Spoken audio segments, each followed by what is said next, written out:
संध्याकाळचा टाईम झालेला होता आणि आराणला लागलेली होती भूक. मग मी त्याला क्रीम रोल देऊन गप्प बसवलं. म्हणला, बाबा क्रीम रोल खायला गप्प बस, मला करू दे स्वयंपाक. मग स्वयंपाकाच्या तयारीला लागलेले होते मी. आणि मग इकडं मी टाकले होते अंडे उकडायला. मग आता तुम्हाला एक जबरदस्त गॅजेट दाखवतात. तर हे आहे आपलं अंडं उकडायचं गॅजेट.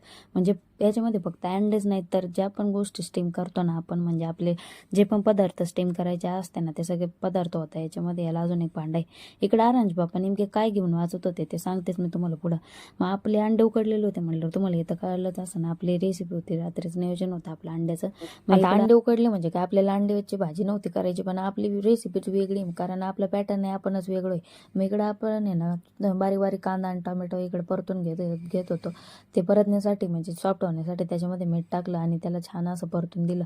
आणि इकडे आहे ना आपण कोटलेला अद्रक लसूण तो पण त्याच्यामध्ये टाकून दिला आणि त्याला छान असं मिक्स करून घेतला आणि हलवून घेतला. आणि गॅसची फ्लेम जरा जास्तच होती. इकडे ना मोबाईलमध्ये ध्यान गेलं तोपर्यंत आहे ना आपलं सगळं करपलं होतं. मी काय हरकत नाही, तरी पण तो भोकणा पाडू आपण. इकडे मसाले आपण आहे ना पेटून टाकलेले होते. पेटून म्हणजे दायमध्ये पेटून टाकले होते, त्याच्यामध्ये बाकी काय नाही.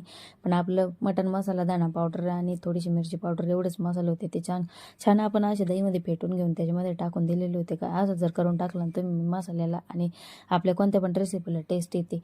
त्याच्यामुळे ते मसाले शिजूपर्यंत आहे ना, मग म्हणलं आपण अंडे उकडून घ्यावं. मसाले शिजायला त्याच्यामध्ये थोडंसं गरम पाणी पण करून टाकलेलं होतं आणि कम गॅस करून ठेवलेला होता. आता आपण अंडे उकडायला टाकलेले होते 5 आणि हेच अंडं काय विचित्र उकडलेलं होतं काय कुणास ठाऊक.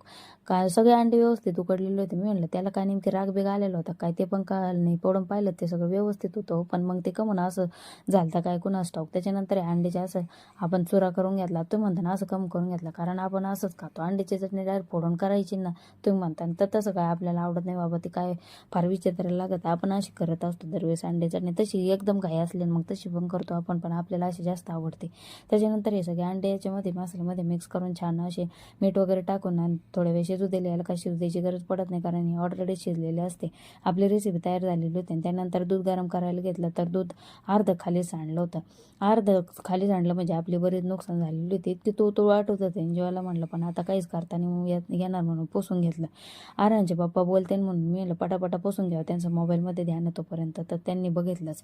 ते म्हणे तो ध्यान कुठे. मी म्हणलं आता काय सांगू यांना, ध्यान व्हिडिओमध्ये होतं. तर आणखीन बोलते आणि त्यांना कळलंच होतं इथं ध्यानच मोबाईलमध्ये होतं म्हणून. ते मला बोलले पण. मी म्हणलं आता काय हरकत नाही, घ्यावं ऐकून, गपचीप ऐकून घेतला ना. आणि मग म्हणलं आता जेवायला बसावं. तर इकडं आपण ताट वाढून घेतलेलं होतं आणि त्यांना म्हटलं जेवून घ्या. तर ते चिठ्ठी घेऊन बसले होते. ते कशी चिठ्ठी घेऊन बसले होते ते सांगते मी तुम्हाला पुढं.